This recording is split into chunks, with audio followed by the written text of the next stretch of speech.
Bon, en tout cas, bonsoir et merci d'être là pour cette troisième table ronde qui a pour thème cette fois-ci, faut-il en finir avec la loterie génétique? Marc Roux, donc le président de l'AFT, et puis Sigogne, un membre actif.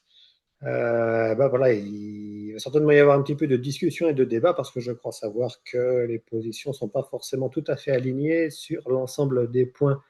Donc, ben voilà, je vais tout simplement être un peu en retrait. Peut-être si j'ai quelque chose à dire ici ou là, pourquoi pas, mais essentiellement, je vais essayer voilà, de chronométrer un petit peu pour que l'un comme l'autre, vous ne fassiez pas des prises de parole de 10 minutes, mais ben voilà, en gros, 5 minutes à chaque fois, je pense que ça peut être pas mal.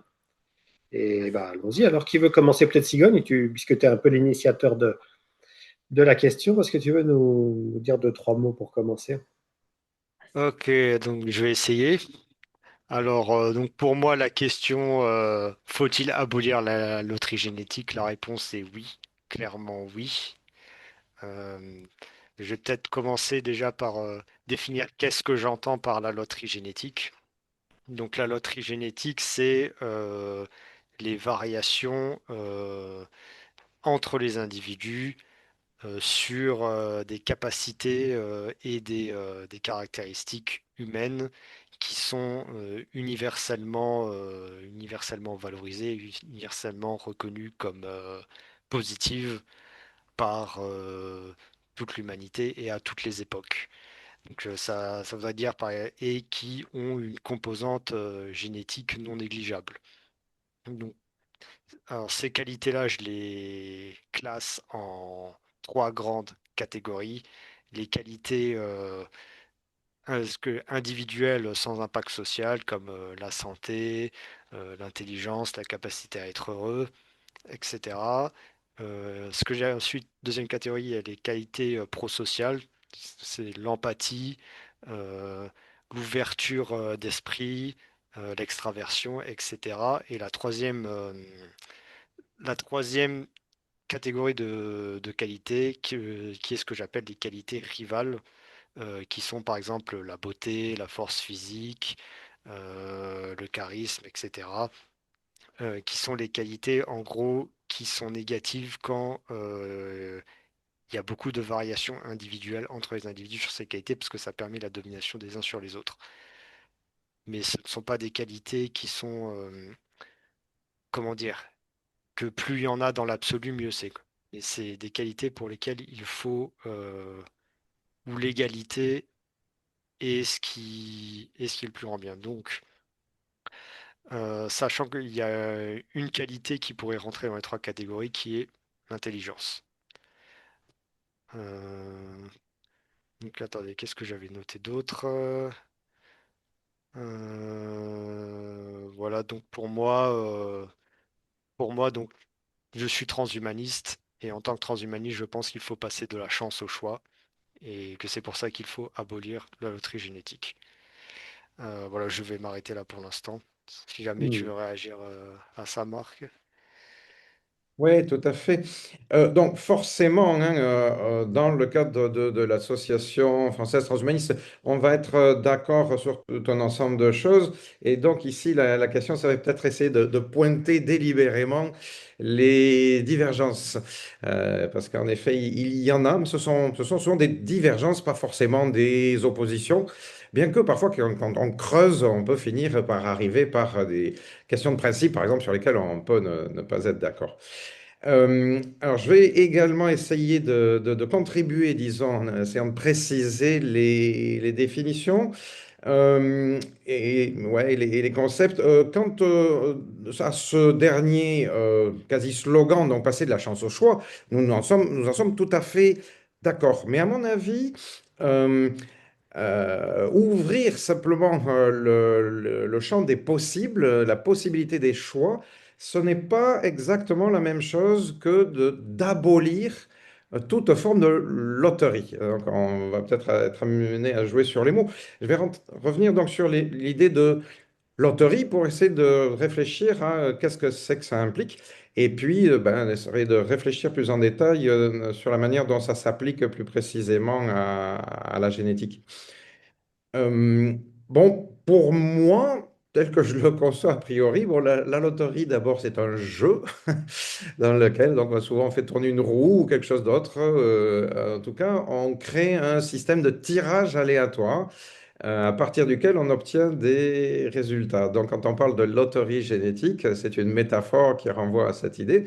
Et donc, c'est l'idée que chaque fois qu'il y a une conception biologique d'une nouvelle personne à naître, je vais dire, eh bien, il y a un mélange en quelque sorte. On rebat les cartes, en général à partir de deux ADN, de nos jours parfois à partir de trois ADN si on rajoute l'ADN mitochondrial, mais en général à partir de deux ADN et on obtient, alors là aussi en fonction d'ailleurs de tout un ensemble de règles, parce que nous savons que les gènes ont une propension différente à s'affirmer. Il y a des gènes dominants, il y a des gènes récessifs.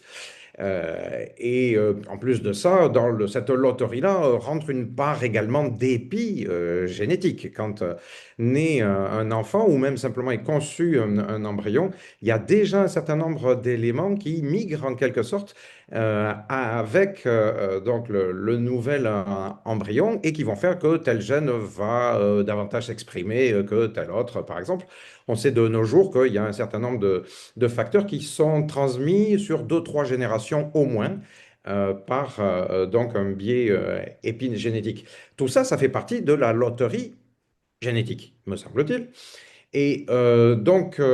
Pour y revenir, ça sous-entend que euh, le nombre de données est tellement importante que pour nous aujourd'hui, pour les scientifiques, pour les médecins qui s'intéressent à ces questions, nous sommes complètement incapables de maîtriser, contrôler pratiquement rien de ce qui se passe. Et simplement, depuis quelques années, on a commencé à être un petit peu capable d'intervenir à un niveau qui est encore superficiel.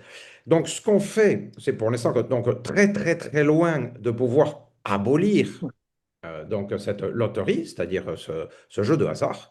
Et ce dont on commence simplement à être capable, c'est à diminuer un tout petit peu certains des facteurs aléatoires. Et encore, euh, pour l'instant, avec les moyens qu'on a pour intervenir, notre intervention a une dimension aléatoire. C'est-à-dire qu'on n'est pas sûr à tous les coups que ce qu'on essaie de faire va avoir les effets escomptés. Euh, Cela étant dit, donc je pointe, je vais m'arrêter là parce que je ne vois pas trop le temps, mais je vais m'arrêter en disant que ce qui est envisageable de faire, me semble-t-il, à chaque fois, quel que soit le niveau de notre maîtrise, eh bien, c'est simplement d'atténuer le poids de ces hasards. Cela me semble tout à fait illusoire de penser que l'on puisse, en quelque moment que ce soit, abolir, c'est-à-dire faire disparaître l'intégralité donc de ces facteurs aléatoires. Donc, première chose, il y a la question de la possibilité ou de l'impossibilité.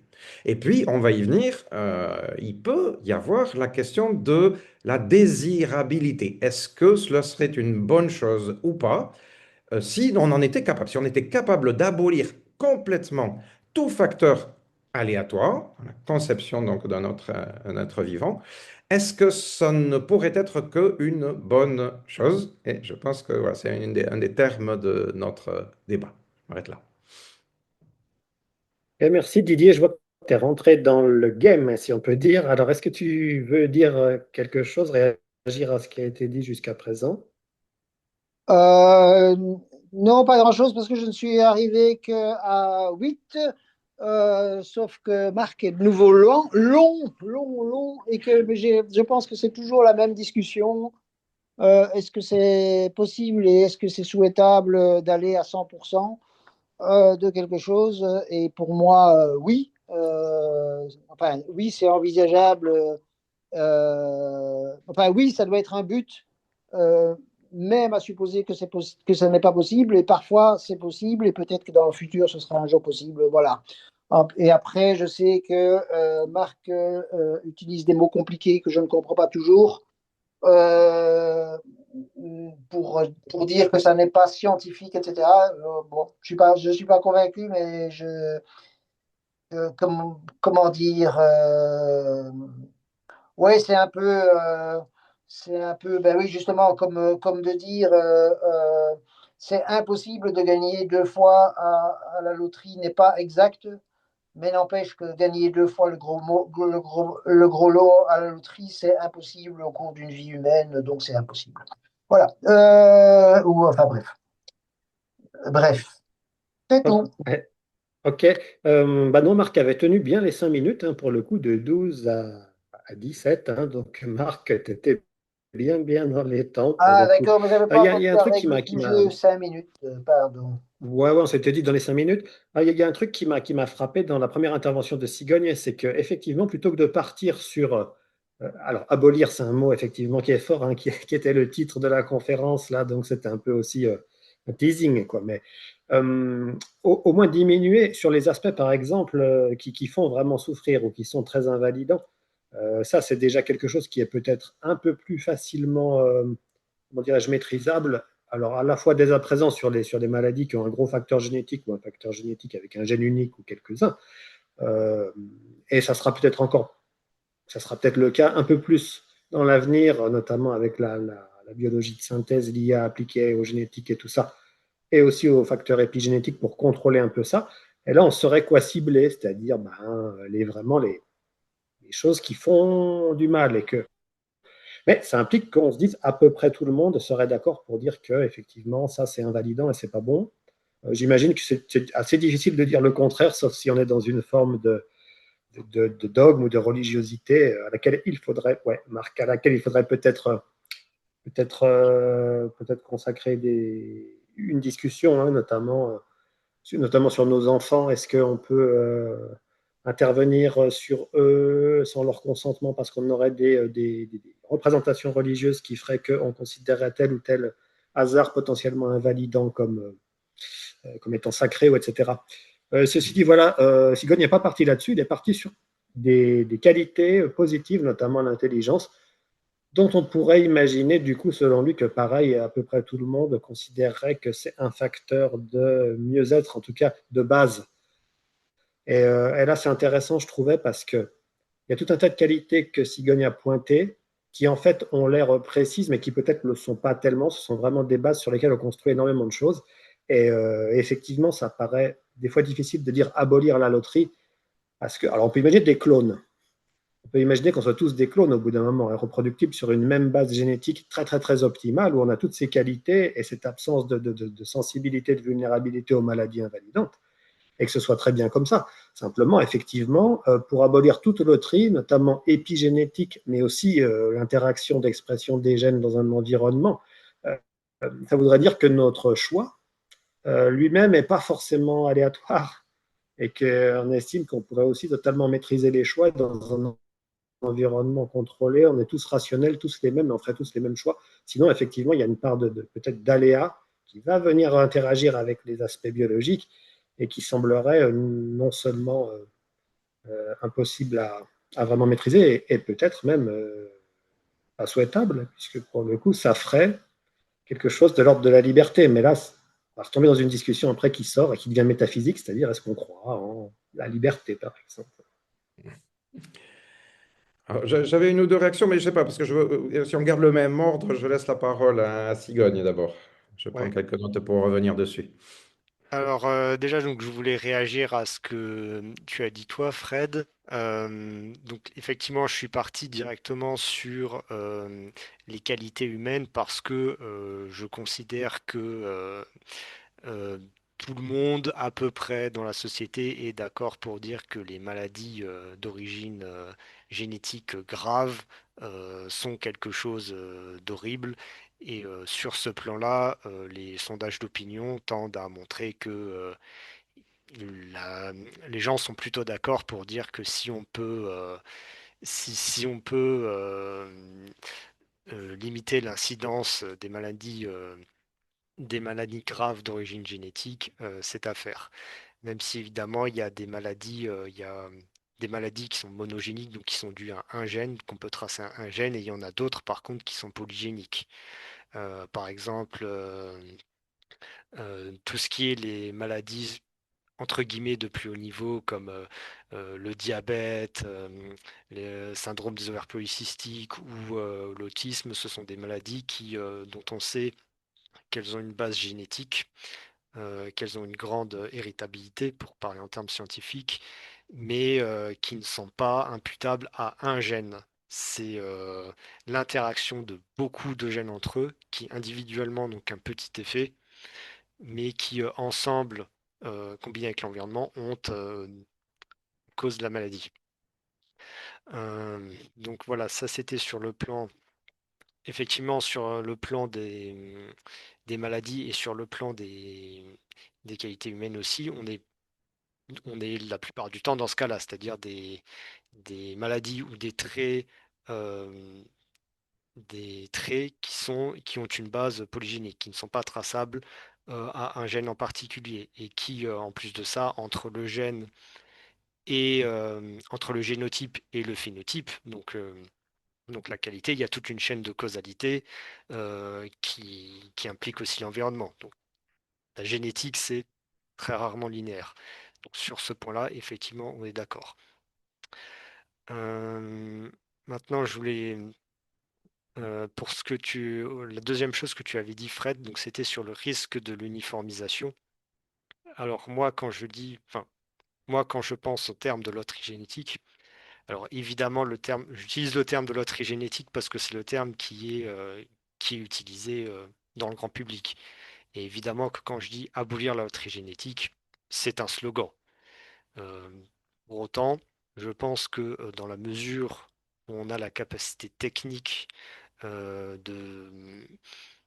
de, de limiter au maximum les sources de souffrance et et d'inégalité liées à la génétique, on doit le faire. Maintenant, effectivement, là, le fait de limiter les souffrances et de limiter euh, les inégalités génétiques, ça ne veut pas dire pour autant l'uniformisation, parce qu'il y a beaucoup de traits génétiques qui en fait sont, ou du moins devraient être neutres d'un point de vue humain. Par exemple, la couleur des yeux, c'est un trait neutre.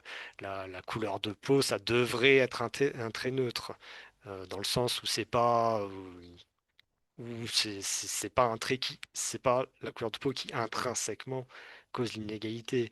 Par exemple, la couleur des cheveux, c'est un trait neutre, etc., etc. Donc, même en limitant, en ayant tous les mêmes, en ayant vraiment une égalité des chances au niveau génétique, il y aura quand même suffisamment de place pour les variations, pour les variations. Euh, Est-ce que je suis dans les temps là encore, Fred? Ouais, je dirais que tu as encore une minute ou deux si tu veux rajouter quelque chose. Ouais, donc je vais finir du coup sur la technologie très rapidement. Donc là, en fait, on peut envisager plusieurs techniques du coup de modification du génome. Il y a ce qui est entre guillemets à la mode en ce moment, qui est le score polygénique. Donc, en gros, c'est-à-dire qu'on conçoit plusieurs embryons, on séquence leur génome et on leur donne un score polygénique. Le score polygénique, c'est la probabilité que un embryon développe telle ou telle qualité à tel ou tel niveau.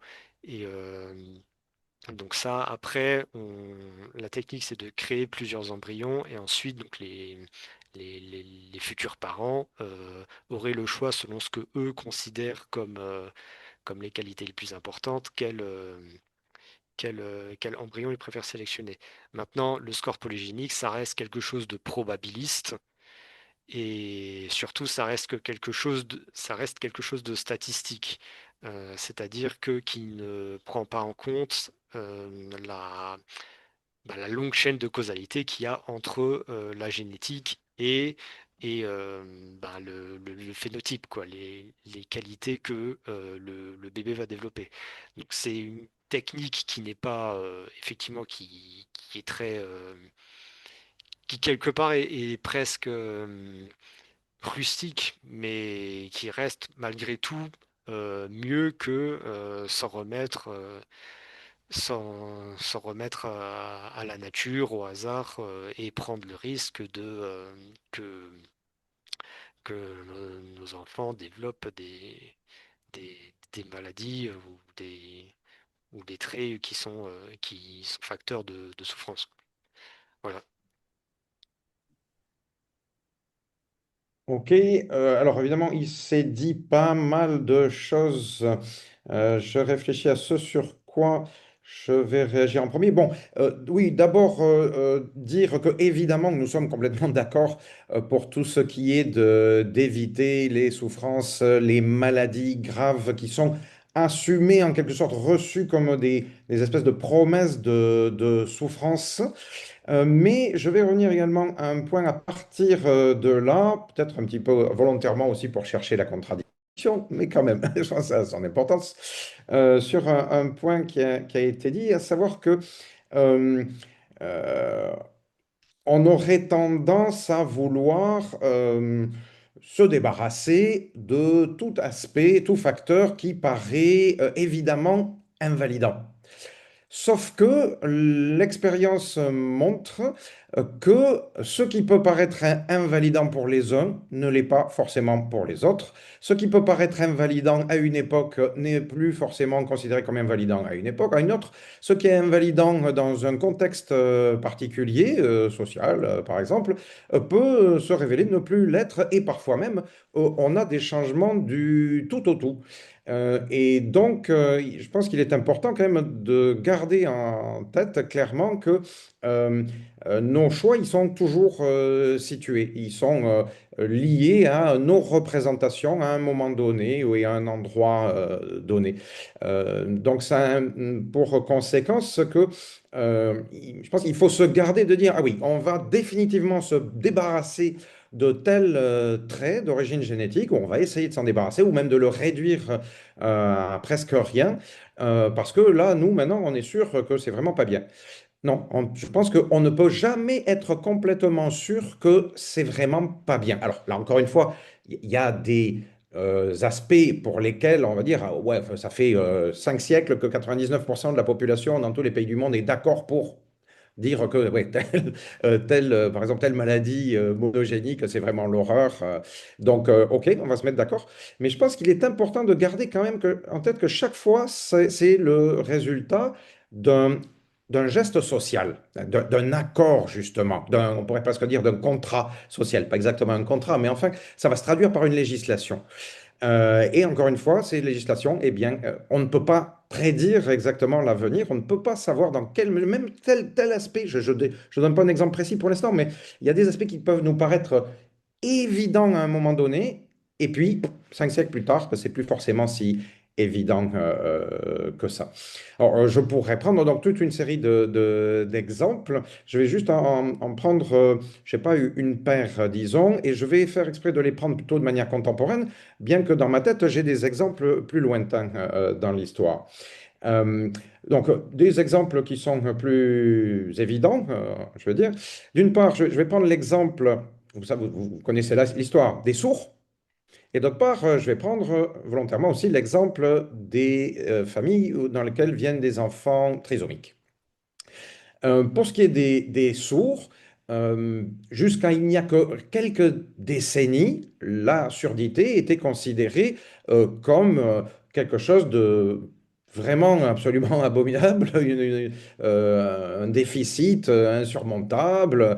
Et par exemple, on interdisait l'apprentissage du langage des signes et les personnes sourdes étaient facilement reléguées dans des institutions dans lesquelles on les enlevait de la société, on les masquait, on les oblitérait de la société, tellement on considérait que c'était une invalidité insupportable pour le reste de la société.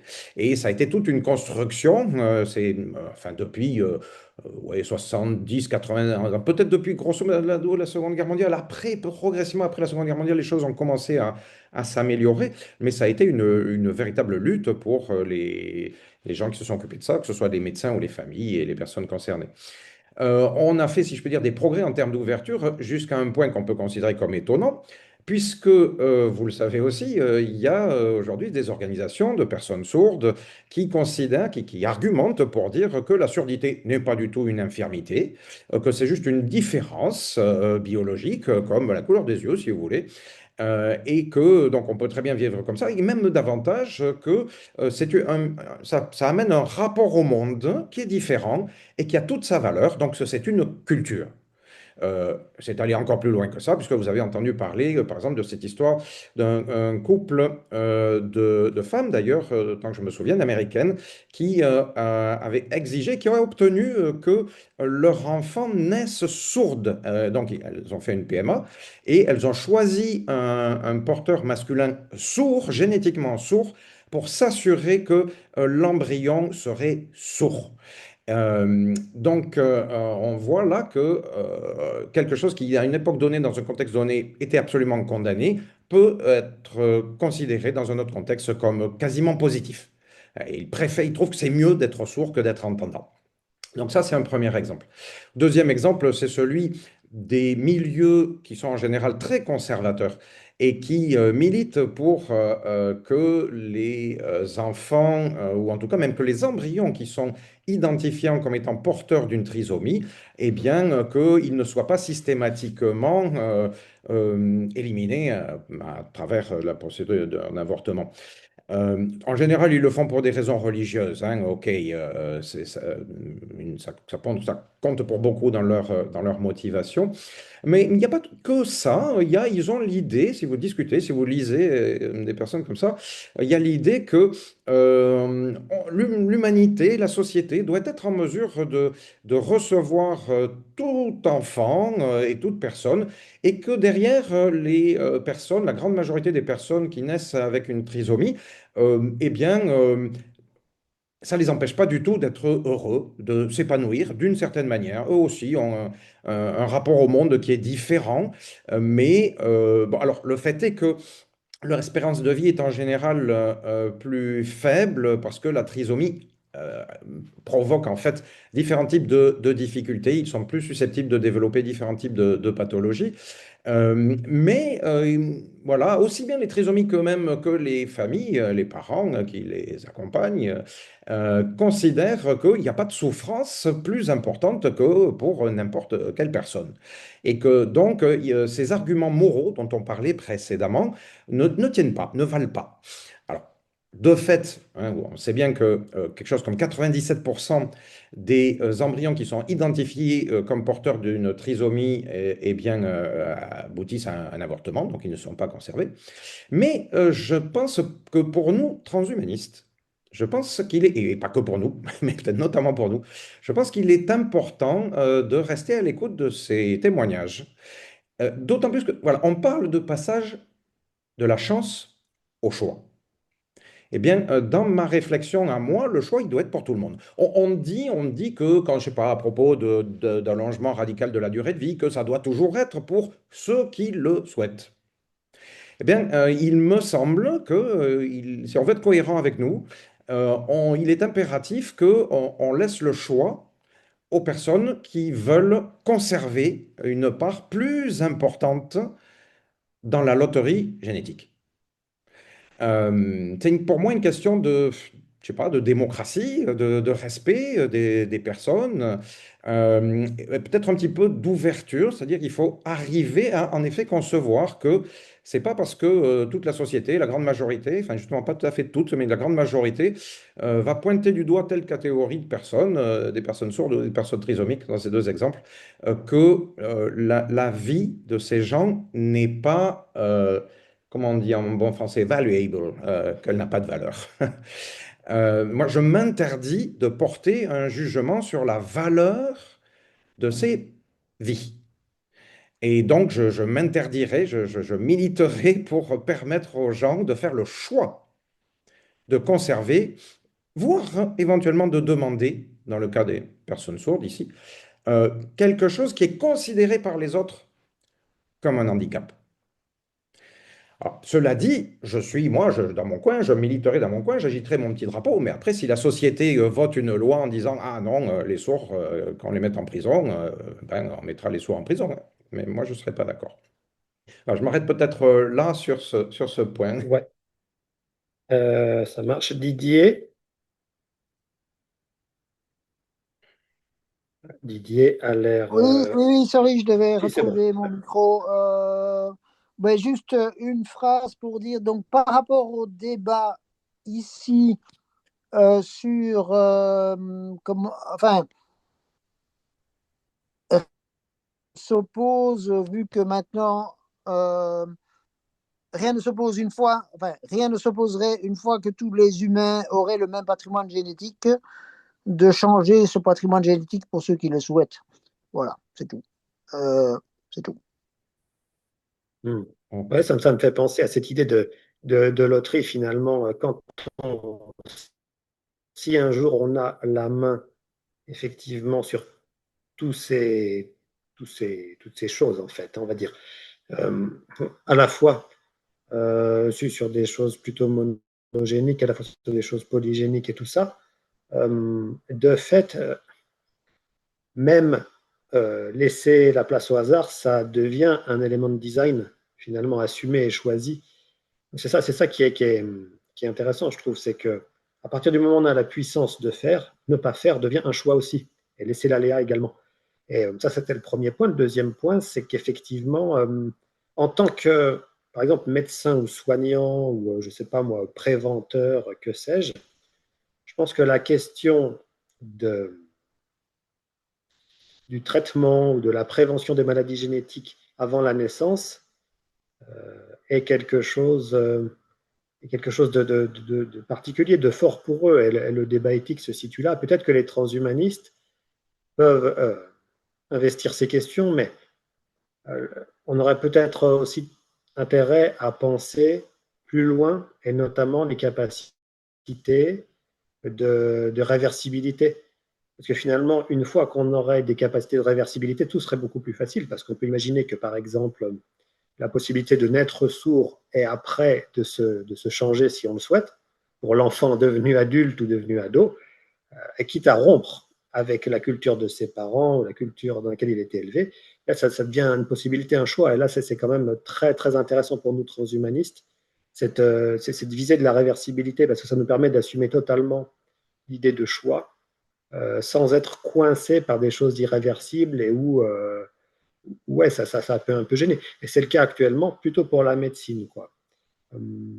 Voilà, c'était cet aspect. Après, il y a un autre élément, je pense, qui est important, c'est de dire, quand on craint, par exemple, l'uniformisation, ou on craint le fait qu'il n'y ait plus qu'une grosse culture dans laquelle on n'accepte pas des différences, ou des différences qui paraissent, on va dire, moins valables ou moins riches, en réalité, ce serait à quelles conditions on peut imaginer que des personnes soient dans un désir d'exploration de nouveaux modes d'être, de nouveaux modes de vie. Il me semble qu'il y a des conditions, là, pour le coup, de sécurité psychique et sociale. Et c'est pour ça que là, il y a un aspect technoprogressiste, à mon avis, qui est incompressible. C'est-à-dire que on va avoir tendance à accueillir la diversité, même pour soi-même, à vouloir explorer des choses nouvelles, mais qui sont peut-être voilà, euh, délicates ou risquées, ou qui ont l'air un peu moins bonnes que ce que le mainstream dit. Si on a les conditions optimales, sociales, politiques, économiques. Donc je pense que ça, c'est. Voilà. Il y a cet aspect-là et l'aspect de réversibilité qui me semble important pour les transhumanistes. Oui. Donc moi, je vais donc commencer à réagir à ce que vous avez dit, Fred et Didier, sur la réversibilité et sur le fait de changer son patrimoine génétique après la naissance.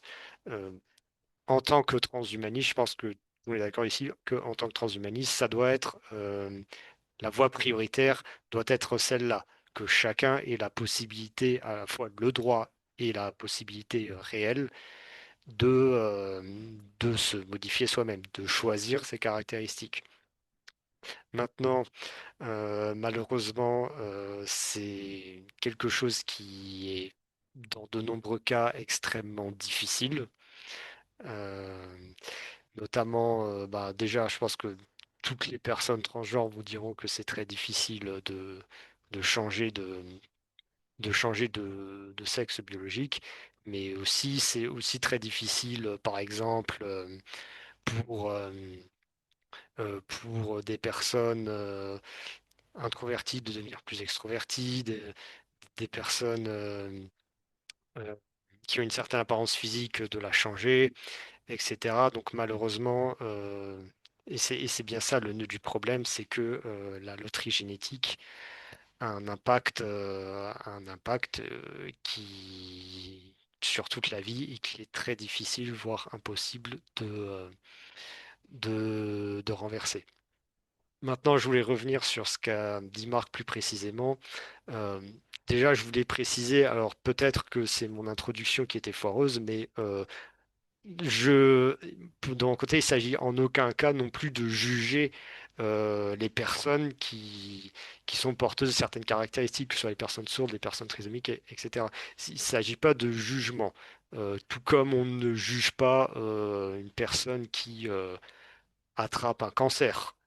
Ce n'est pas une question de jugement, c'est une question euh, à la fois de qualité de vie, mais aussi de, de dignité pour les personnes en question. Parce que je pense que les personnes qui ont des cancers sont toutes d'accord entre elles pour dire que le cancer est une mauvaise chose. Et donc là, les exemples, c'est pour ça que là, les deux exemples que tu as donnés toi, Marc, sur la surdité et la trisomie, moi, quand je parle d'abolition de la loterie génétique, ce n'est absolument pas à ce genre d'exemple-là que je pense. Les exemples auxquels je pense, ce sont plutôt alors, peut-être ce qu'on pourrait appeler des méta-qualités, dans le sens où ce ne sont pas des caractéristiques précises, mais plutôt des potentialités. Et là, j'ai donné l'exemple de l'intelligence. Euh, je ne pense pas qu'il y ait. Alors, on peut discuter exactement de euh, quel aspect de l'intelligence est le plus important, dans quelle mesure l'intelligence est importante, mais je ne pense pas qu'il y ait que quiconque puisse dire l'intelligence, ce n'est pas important. Maintenant, moi, j'ai envie de prendre un autre exemple qui est celui de l'autisme. Alors, donc, alors l'autisme, c'est un bon exemple parce que, comme pour la culture sourde, il y a aussi, depuis quelques décennies maintenant, une culture autiste qui existe. C'est un exemple intéressant aussi parce que, spoiler, je suis concerné par l'autisme. C'est quelque chose que je soupçonnais depuis maintenant presque 12 ans et j'en ai eu la confirmation il n'y a pas longtemps. Je suis autiste. Et pour moi, alors la communauté autiste, la communauté vraiment de militants autistes pense que l'autisme n'est qu'une différence. Et moi, mon avis en tant que personne concernée, c'est que non, ce n'est pas qu'une différence, que l'autisme il est porteur de choses, est porteur euh, de, de tares qui dépassent de loin disons, les simples différences. Parce que l'autisme, donc, comme je pense que vous le savez, il y a deux aspects. Il y a l'aspect difficulté des interactions sociales, difficulté à comprendre les autres, difficulté à interagir avec les autres, et une partie non sociale qui concerne les intérêts restreints, notamment la difficulté à comprendre le tout. Et sur l'aspect social notamment, et c'est quelque chose que je ressens moi, euh, c'est le fait que ça touche vraiment aux relations sociales au niveau fondamental, fait que ce n'est pas juste via des changements politiques que l'on pourra faire en sorte que l'autisme soit juste une différence. Dans le sens où on peut effectivement mener des politiques, par exemple, pour mieux inclure les autistes au travail, pour mieux les inclure à l'école, etc.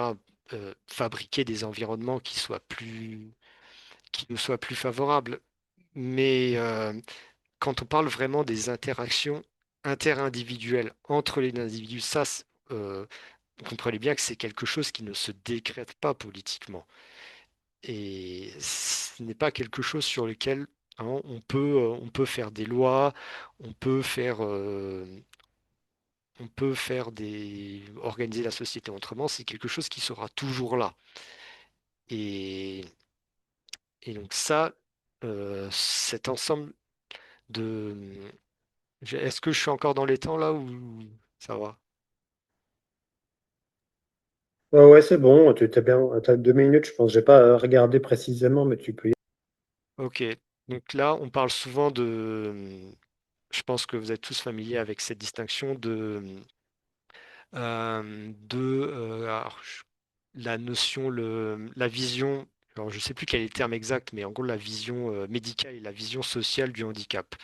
Donc la vision médicale du handicap, c'est considérer que le handicap, c'est une maladie qu'il faut chercher à guérir, et la vision sociale, c'est la notion que le handicap, il est causé par l'environnement, et qu'en modifiant l'environnement, le handicap devient une simple différence. Le problème dans le cas, alors, pas que de l'autisme en fait, de beaucoup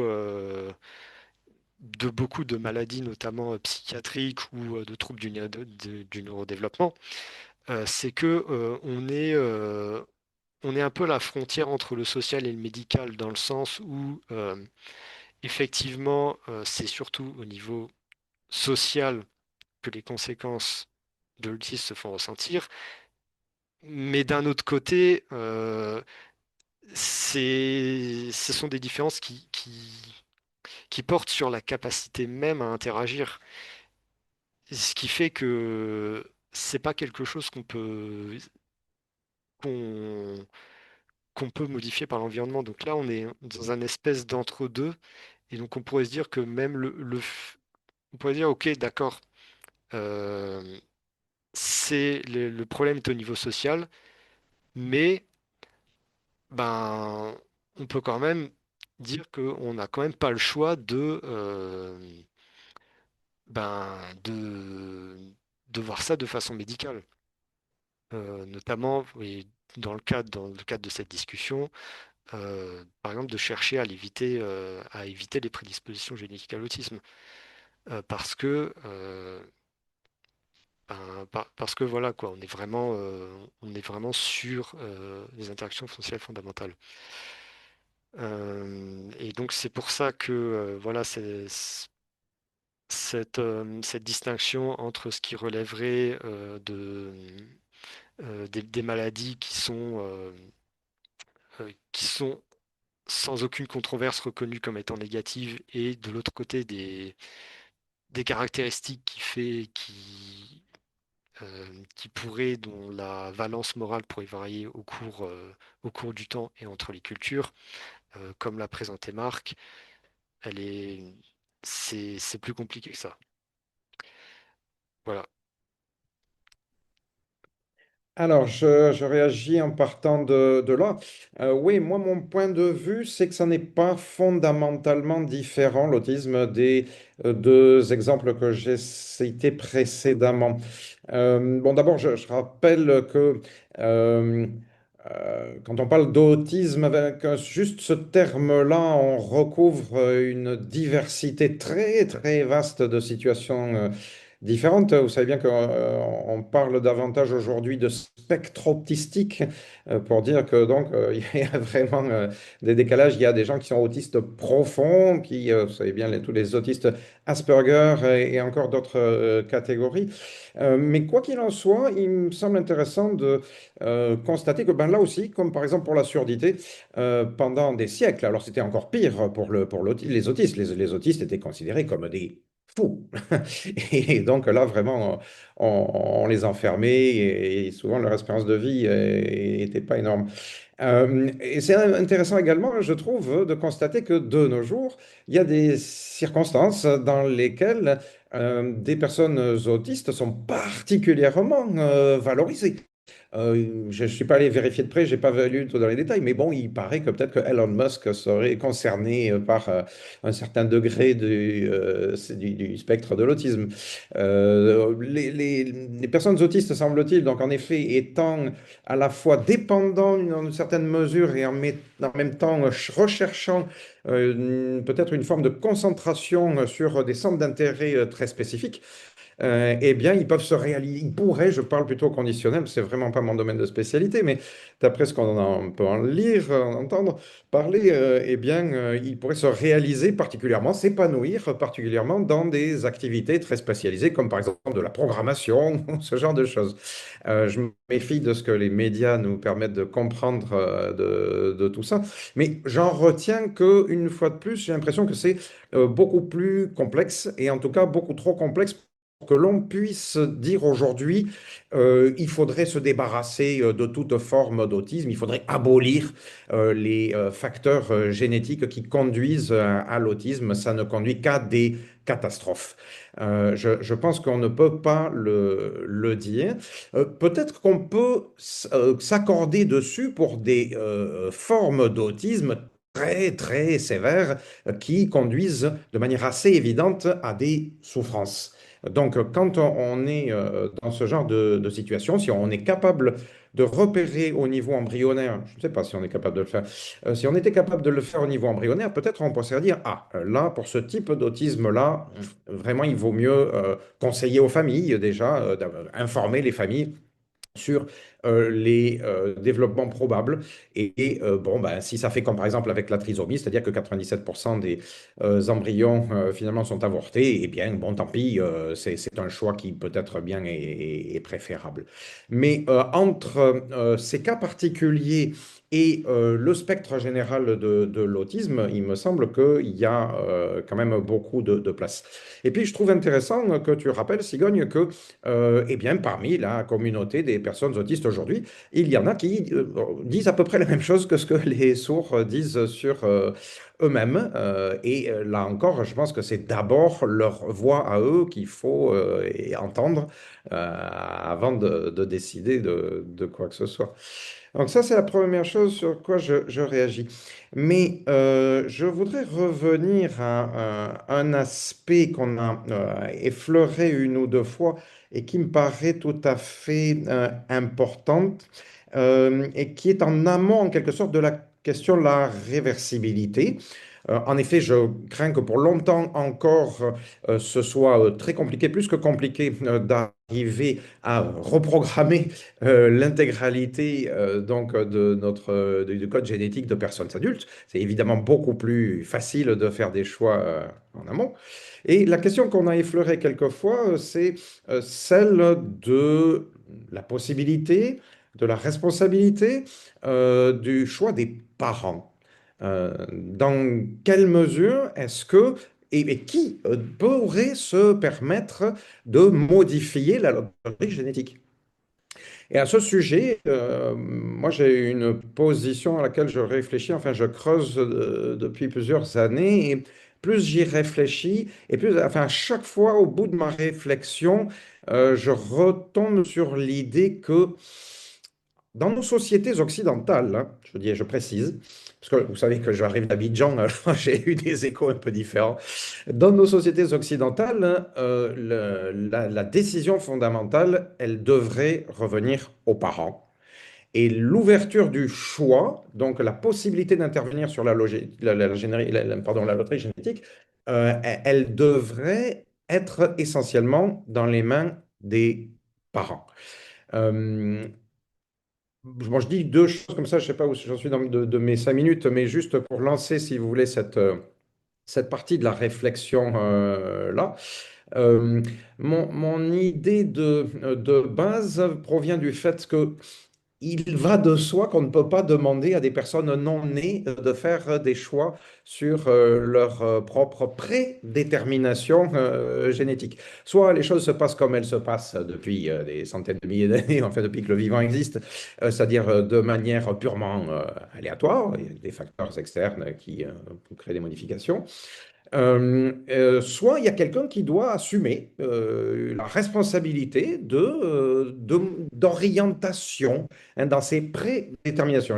J'insiste bien dessus, tu l'as rappelé tout à l'heure, Sigogne, avec l'idée des scores polygéniques, on n'est pas du tout capable de déterminer, on ne peut que prédéterminer, c'est-à-dire qu'on modifie un petit peu les briques, et puis après, bouf, derrière, toute l'épigénétique fait que ça va finalement se traduire par telle apparences ou telle autre. Donc les phénotypes voilà, vont être différents. Mais à un moment donné, donc il y a des gens qui font des choix. Or, en réalité, depuis des siècles et même quelques millénaires, on fait déjà des choix. On fait des choix qui, la plupart du temps, sont d'abord les choix des parents. Et puis au niveau sociétal, enfin historique, j'ai envie de dire aussi, il y a quantité de choix qui sont faits par les communautés, par les familles, par les, alors ça peut être les ethnies, par exemple, ou autres, ou les sociétés à plus grande échelle. Et un grand nombre de ces choix ont des impacts sur la génétique des enfants qui finissent par naître, ou ont des impacts qui relèvent de l'épigénétique, donc ça peut être l'éducation, si vous voulez, mais qui ont un impact tellement fort que les personnes vont finalement être déterminées à vie. C'est-à-dire, l'exemple pour moi le plus banal, c'est ben, je grandis dans une culture qui a une langue dominante, ben, j'apprends cette langue et ben, tout mon accès au monde, ensuite pour tout le reste de ma vie, va être déterminé par ce filtre particulier de cette langue-là. Et pourtant, comment dire, c'est pas, comment dire, ça absolument nécessaire, hein. Je veux dire par là que, en fait, les parents ont des choix. Les parents peuvent dire, ah non, nous, on voudrait que notre enfant grandisse, je sais pas quoi, dans la langue hindi. Alors on déménage en Inde et on va élever notre enfant en Inde dans une région où on parle hindi parce qu'on trouve que le filtre, c'est plus important, plus intéressant quand on voit le monde à travers la langue donc dominante en Inde. Et voilà, on fait directement ce choix. Ben, je pense que ça a un impact équivalent à celui d'une modification au niveau génétique. Alors la plupart de ces choix, on les fait par défaut, mais il y a tout un ensemble que les familles font de manière délibérée. Et en réalité, ça dérange personne. On fait ça depuis des millénaires et personne n'y trouve à redire.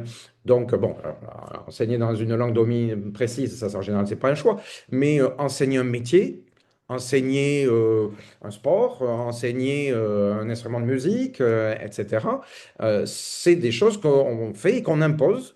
Souvent tôt, parfois très très tôt, à des enfants. Et puis les enfants sont baignés là-dedans pendant 20 ans de leur vie, par exemple.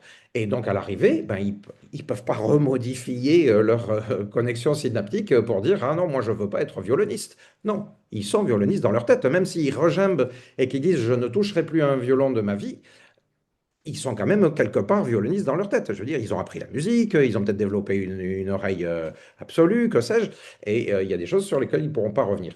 Donc je pense que ce type de contexte-là, il ne diffère pas moralement parlant d'une intervention sur la loterie génétique. Et donc, de fait, je constate que nous sommes déjà d'accord, au niveau universel, si vous voulez, pour rendre responsable ou pour accepter la responsabilité des parents dans ce type de choix. Et donc, je reviens à la question de la loterie génétique. Mon avis, qui donc peut avoir la responsabilité génétique, qui sont les seuls à pouvoir avoir la responsabilité des génétiques, pardon, la responsabilité pour faire des choix en termes de modification, d'orientation de la loterie génétique? Pour moi, la réponse revient à dire ce sont d'abord les parents. Après, il peut y avoir des interventions sociales à des degrés divers, mais ce sont d'abord les parents. Voilà, je voulais ouvrir également ce champ du débat qui me paraît tout à fait important. Didier, est-ce que tu veux réagir? Non, j'ai pas de choses à vraiment ajouter. D'accord. Ouais, moi juste un petit truc. Ouais, Marc, c'est vrai, les parents qui sont eux-mêmes finalement les enfants d'une culture aussi. Donc c'est vrai on voit tous enfin, l'empreinte quoi de la culture, de la langue dans le choix aussi des parents. Euh, il y a un truc bon, pour faire peut-être plus simple, c'est que c'est vrai que quand on réfléchit de manière un peu théorique comme ça,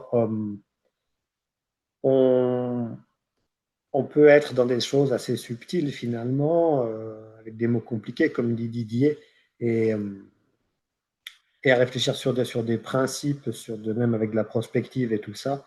C'est vrai que il me semble que aussi les choix qui se font très concrètement, quand il y a des possibilités, ils sont beaucoup plus pragmatiques et brutalement liés justement à notre culture. Et ça, c'est ça qui est difficile et intéressant. Par exemple, bah ouais, sur le qu'est-ce qui va être un potentiel quand Sigogne nous dit, et c'est un argument qui est fort quand même, ces méta-qualités ou ces infra-qualités, si on peut dire, qui sont en fait des exhaustions de potentialités ou qui sont des manières de renforcer les potentiels à partir desquels on construit un petit peu ce qu'on veut et où là on peut faire des choix, ce sera de se dire, bah, alors il y a des choses, ça paraît très évident, on a dit certaines maladies monogénétiques très horribles.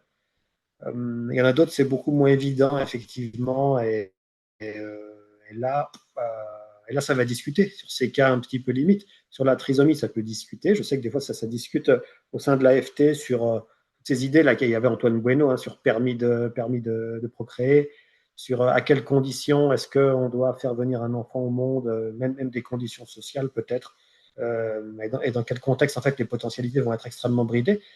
Et là, sur des cas comme ça, où on est à la limite de la culture, que certains peuvent voir comme des maladies aussi, c'est là que ça va coincer, que ça va discuter, que ça va être très gênant, même au niveau éthique. Euh, Là, en tant que transhumaniste, je me pose une question, par exemple.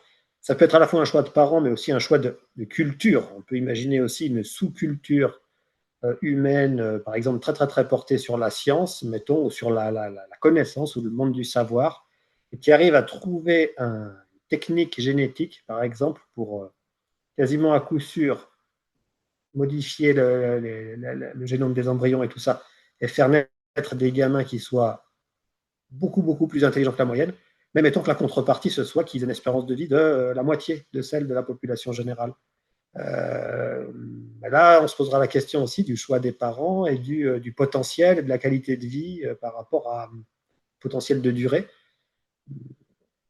Voilà, c'est sur cet exemple comme ça concret, je pense que ça serait difficile. Là, c'est de la casuistique, hein, évidemment.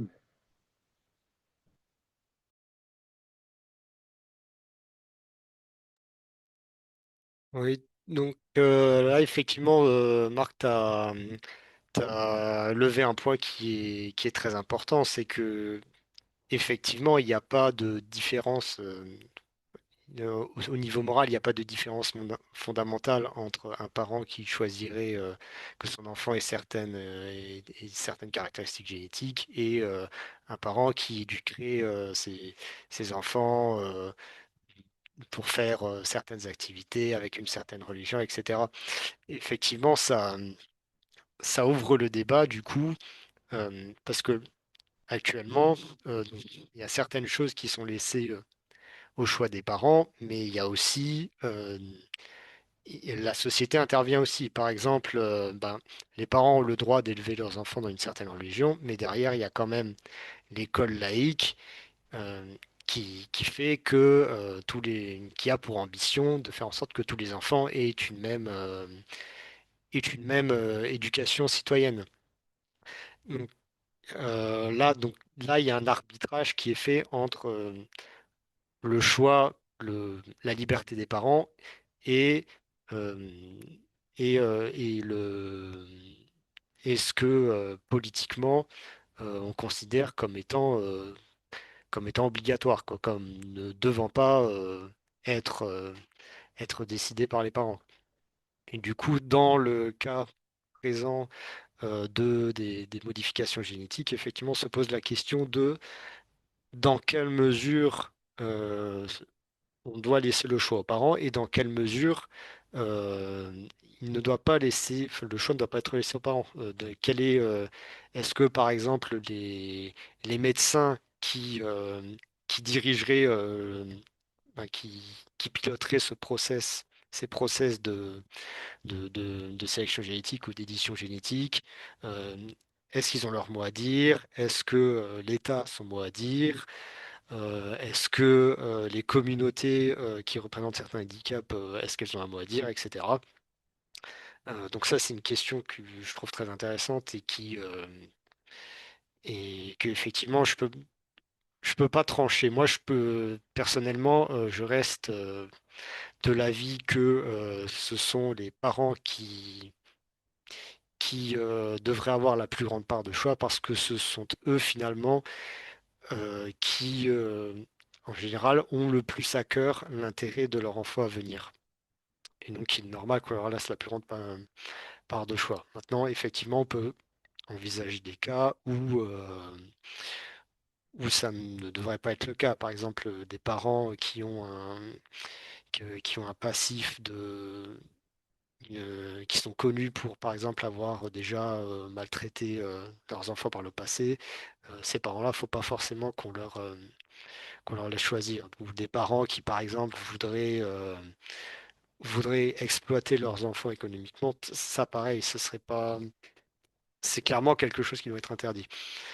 Maintenant, pour en revenir plus spécifiquement au cas de l'autisme dont j'avais parlé avant, euh, moi personnellement, la communauté autiste ne parle pas pour moi. Je pense que l'autisme est quelque chose de négatif et quelque chose dont on ne peut pas faire, alors, quelque chose évidemment dont on peut atténuer l'impact négatif, mais quelque chose qui ne pourra jamais être simplement un trait neutre.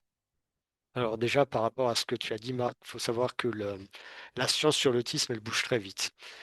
Donc, à l'époque, donc il y a quoi? Il y a 12-13 ans, je sais plus.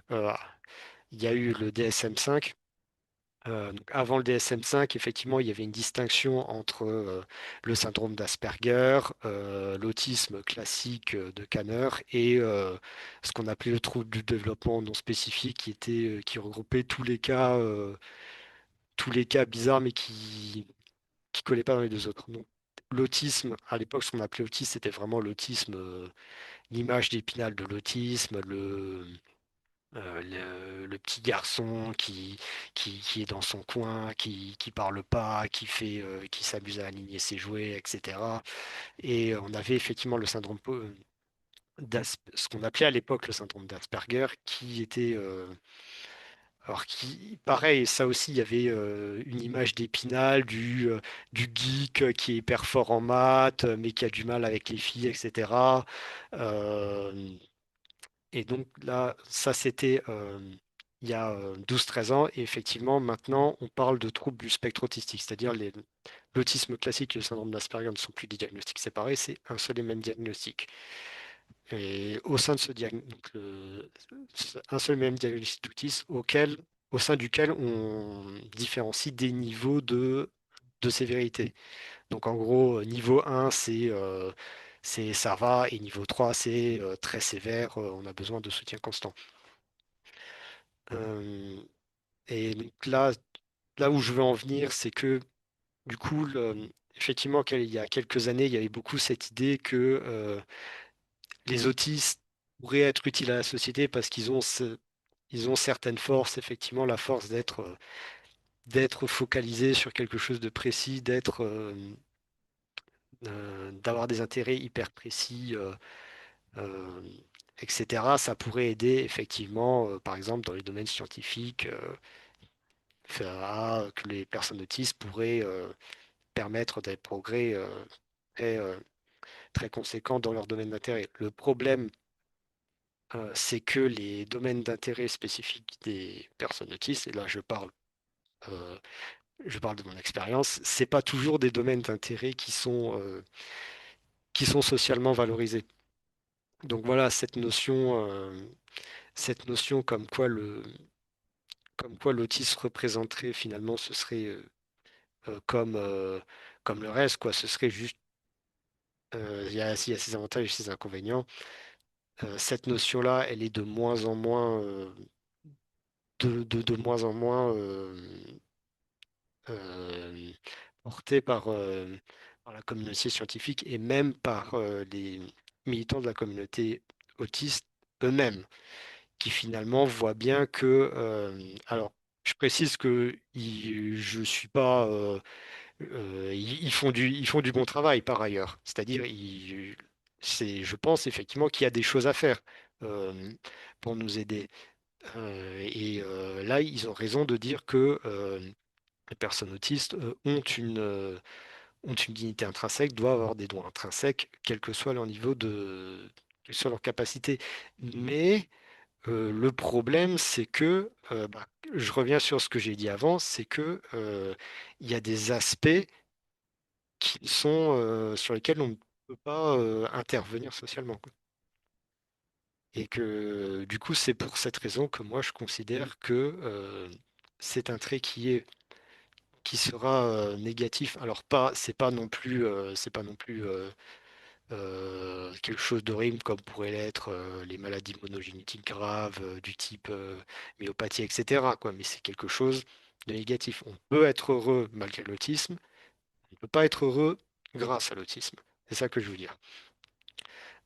Et donc finalement, moi, ce que je me dis en conclusion de tout ce que je viens de dire, c'est que laissons les parents finalement euh, librement choisir ce qu'ils considèrent comme étant, désirable, et on verra bien à l'issue de ces choix quelles sont les qualités qui effectivement persisteront dans la société et quelles sont les caractéristiques où finalement la quasi-totalité des parents on considère que c'est négatif et qui au final auront quasiment disparu.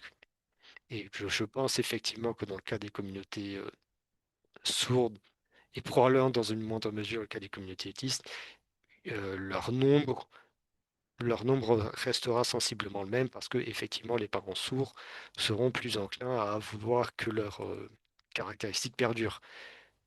Mais je pense que ce ne sera pas le cas pour toutes les caractéristiques. Je pense qu'il y a beaucoup de parents qui ont certains traits, qui ont certaines maladies et qui ne veulent absolument pas que leurs enfants aient les mêmes. Voilà. Alors, Sigogne, d'abord, je suis complètement d'accord sur ce sur quoi tu viens de conclure. Mais je vais m'en servir pour encore vous proposer d'aller ou de revenir, mais en insistant aussi sur un autre aspect. Oui, je reviens encore sur ce que tu viens de dire pour préciser que oui, de fait, par exemple, enfin, je l'ai déjà dit, par exemple, dans le cas de la trisomie, 97%, entre 95 et 97% d'avortements. De fait, on a bien moins de personnes, par exemple, atteintes de syndrome de trisomie 21 ou autre, que ce qu'on en avait il y a quelques décennies dans nos sociétés. Euh, je n'ai pas le sentiment que cette diminution de cette part, par exemple ici, je reviens sur l'exemple des trisomiques, mais on pourrait prendre d'autres exemples, que du point de vue de la société, que ce soit quelque chose de dramatique, catastrophique ou même problématique. Et donc, je me dis qu'on pourrait, voilà, c'était à peu près la même chose pour le spectre autistique. Si, comme tu viens de le dire, une majorité de familles, de parents décider, si les personnes pouvaient en être au courant, comme on est au courant en avance, donc de la potentialité d'une trisomie ou même de la certitude d'une trisomie, ou même comme avec des scores polygéniques, si parfois les scores sont très élevés, les gens sont au courant, et vous savez, bon, voilà, tel embryon, ben, il a quand même, a priori, peut-être de 95% de développer tel type de phénotype, par exemple un autisme, et que à l'arrivée, les parents choisissent de manière très majoritaire de ne pas conserver un tel embryon, de retenter leur chance avec un autre. Euh, je ne suis pas convaincu du tout que qui que ce soit aurait à s'en plaindre.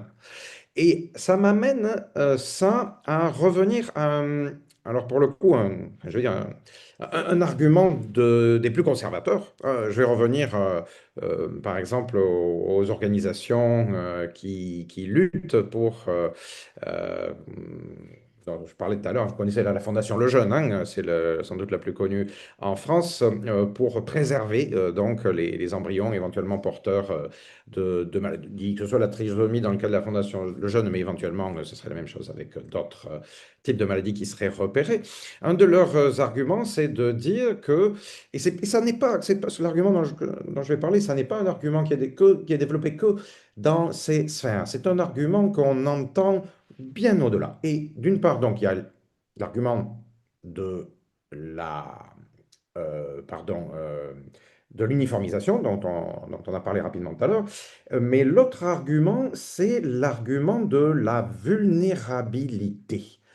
L'argument qui nous dit que si on va vers des bébés à la carte comme ça, que les familles vont vouloir de plus en plus idéaux, donc on va aller vers, vous connaissez l'image du film Bienvenue à Gattaca, et que non seulement on va aller vers une uniformisation, mais qu'en plus de ça, on va perdre ce qui est considéré comme une valeur à la fois sine qua non de l'humanité et en même temps indispensable à l'humanité, c'est-à-dire l'attention à l'autre vulnérable.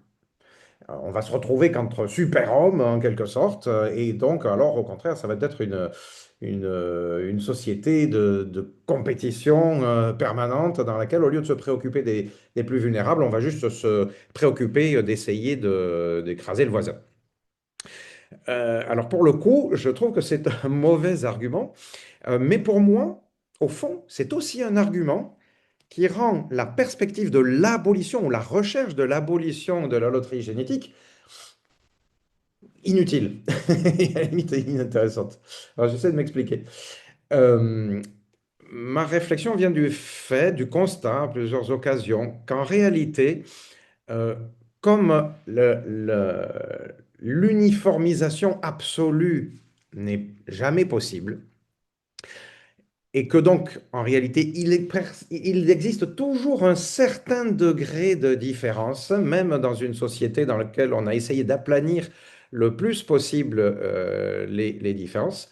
Eh bien, en fait, les humains, s'ils continuent à fonctionner tels qu'on les connaît jusqu'à aujourd'hui, pour cet aspect-là, eh bien, ils vont se servir de ces petites différences, même si c'est des micro-différences, pour reproduire quelque chose dont il faudra peut-être discuter là, un petit peu plus tard, c'est-à-dire des rapports de dominance. Euh, un des exemples les plus triviaux que je me rappelle qui m'avait marqué, c'est quand je m'étais fait raconter par mes grands-parents à quel point est-ce que à l'époque où on allait tous à l'école en uniforme, eh bien les enfants entre eux, les familles savaient au moindre coup d'œil, juste d'un coup d'œil, repérer quel était le niveau social de chacun, quel était les comportements, les caractères de chacun, au simple petit détail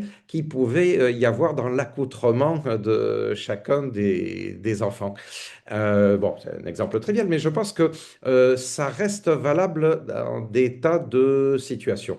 À partir du moment où on fait société, on est attentif à la place de chacun dans cette société, et même si on est dans un entre-soi dans lequel tout semble aller formidablement bien par rapport à, je sais pas, au reste du monde, eh bien, on va reproduire des tendances à des hiérarchies en se fiant sur les différences qui persistent.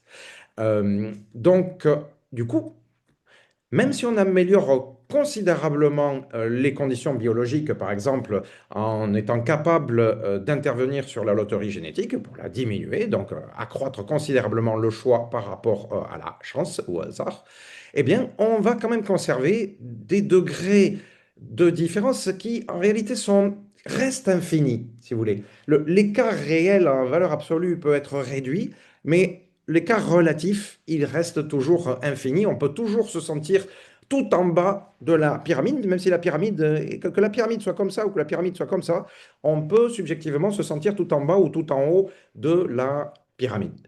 Et du coup, eh bien, on peut ressentir qu'on est en situation de vulnérabilité ou on peut ressentir qu'on est en situation d'aider celui qui est en situation de vulnérabilité. Et donc, voilà, la machine se reproduit malgré les progrès matériels, malgré les progrès éventuellement en génétique.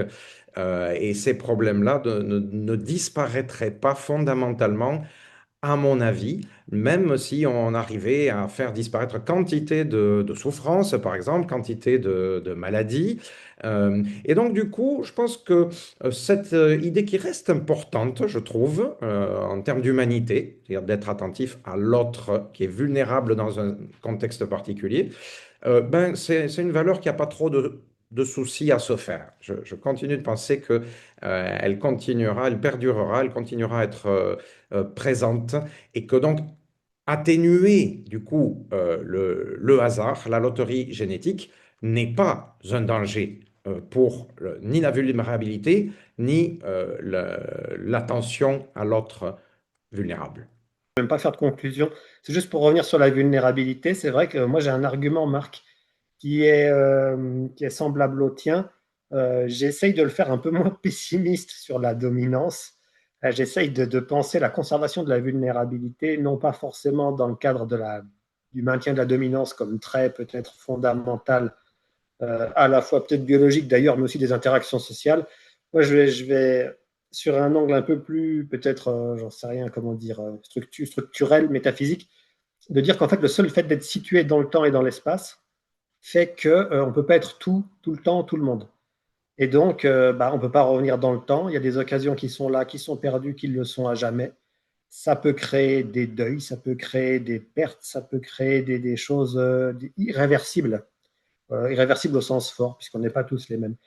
Et donc, cette vulnérabilité-là, elle est à la fois liée à ça, simple fait d'être dans le temps et dans l'espace, mais aussi, je pense, en tant qu'on est des êtres complexes, organisés, et donc qui dit organisé dit désorganisable en partie, et donc vulnérable, puisque l'identité d'un pattern d'organisation peut être modifiée, alors en bien ou en mal, peu importe, mais c'est une manière d'être, disons, ouvert à l'autre.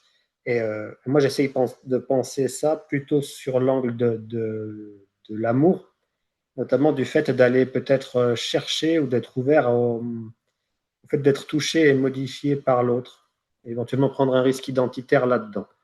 Mais c'est pas incompatible, évidemment, mais je trouvais ça un petit peu moins pessimiste que de mettre l'accent sur la dominance.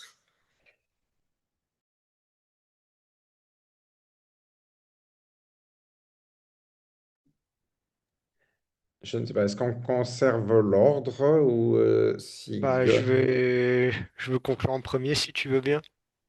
Vas-y, il n'y a pas de Ouais. problème. Oui. Donc, alors, donc, juste pour rapidement, donc, Marc, ce que tu as dit sur la vulnérabilité, donc c'est totalement valide, je suis totalement d'accord. Ne serait-ce que parce que la génétique ne fait pas tout et que on peut très bien être dans des formes de vulnérabilité, même avec les meilleurs gènes du monde, quoi.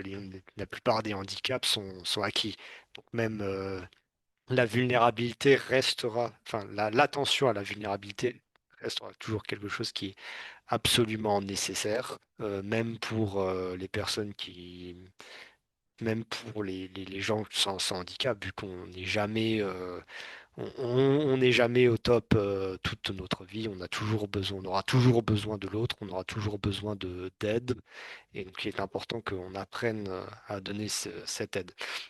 Donc, évidemment, ici on parle de loterie génétique, mais le, ce- l'abolition, enfin, de ce que j'appelle l'abolition de la loterie génétique, la sélection génétique, l'édition génétique, tout ça doit absolument faire partie d'un cadre plus large du transhumanisme dont l'objectif fondamental, c'est d'augmenter les potentialités humaines, que ce soit par des moyens, que ce soit par la génétique ou par des améliorations technologiques qui ne soient pas après la naissance, ou par des interventions sociales. Donc là, ce que tu dis sur la domination, effectivement, ça relève, quelque part, ça relève aussi de la loterie génétique parce que ce sont des prédispositions génétiques. Alors pour le coup, c'est pas vraiment une question de loterie, mais alors je sais que tu n'aimes pas ce terme, mais de nature humaine, dans le sens de caractéristiques qui sont partagées globalement, qui caractérisent l'espèce humaine plutôt que des caractéristiques individuelles. Euh, Et sinon, dernière chose, je trouve ça dommage qu'on n'ait pas eu le temps de parler aussi de l'accessibilité tout simplement de ces technologies de sélection, d'édition du génome, notamment la nécessité qu'il y a à faire en sorte que ces technologies soient accessibles à toutes et à tous d'un point de vue financier, mais pas que. Et voilà, donc je trouve ça dommage qu'on n'ait pas eu de parler de ça, mais évidemment la position, je pense que l'on est tous d'accord ici, que la position trop technoprogressiste, c'est que l'État et plus globalement la société doit faire en sorte que ces technologies soient disponibles pour le plus grand nombre, et que ce ne soit pas juste les riches qui aient accès à cette technologie. Voilà. Merci Sigogne. Donc oui, évidemment, je suis complètement d'accord sur cette dernière réflexion. Je pense que, enfin, moi, j'ai fait une petite liste de points sur lesquels je pourrais réagir. En effet, je suis loin d'avoir, comment dire, répondu sur tous les points ou approfondir sur tous les points. On pourrait y revenir facilement. Mais juste pour conclure, je vais rebondir sur la perche que tu nous tendais, Fred. En effet, moi aussi, parce que en réalité, vous le savez, hein, moi je pense que c'est juste le plus important, d'être capable à un moment donné d'influer de toutes les manières qu'on peut sur cette question de, moi, enfin, ce que j'appelle la suite d'Henri Laborie, hein, de ce que j'appelle la dominance, plutôt que la domination. Parce que je pense que c'est vraiment ce qui est derrière sans doute les pires mots que l'humanité puisse connaître. Euh, et bon, c'est associé à ce dont tu as parlé, Sigon, plutôt en parlant de manque d'empathie. Ça, je pense que, en effet, ça n'est que par... non, je vais dire ça différemment. Je pense que la dimension sociale est très très importante. Par exemple, est-ce qu'une personne ou dans une société va avoir tendance à plus d'agressivité ou moins d'agressivité? Comment est-ce que les prédispositions à l'agressivité vont être exprimées ou contenues? Donc, il y a évidemment des facteurs sociaux considérables. Mais je pense que on n'arrive jamais à s'en sortir complètement si on ignore le facteur génétique. Je crains que nos amis progressistes, ils sont nombreux, aient tendance, souvent par réflexe idéologique, à refuser de voir complètement cette dimension.